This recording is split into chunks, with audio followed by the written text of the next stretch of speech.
that is the camera, and back there behind that plate is the transmitter, and the images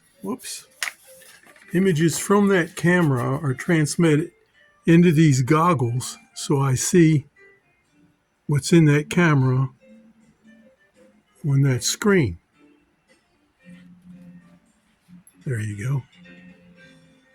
So I'm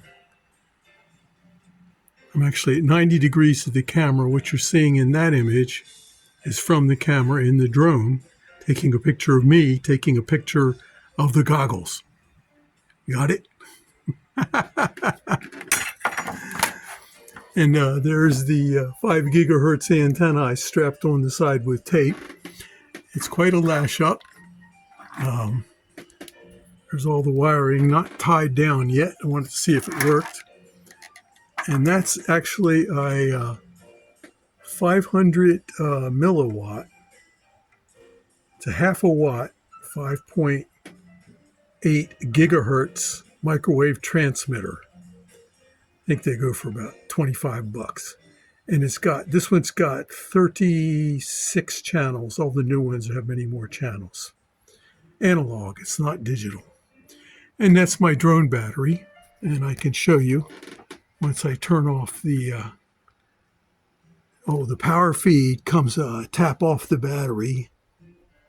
It's right up in there, right through there. And that powers that. And then that powers the camera. So you can see once you turn off the drone battery, it takes a while for the capacitor to wear down. And then the transmitter right there should go off.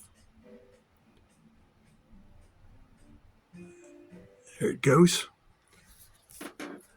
This is a real lash up. It's a project that's been around for a while in the house, and I'm just getting around to attaching it to my Phantom 3. I used to have it on my my lumber quad. That used to be the setup on that old wooden quad I used to have that I built myself. This one should fly a little better. It's got gyro stabilization. It'll just sit and hover, which was a problem before. All right,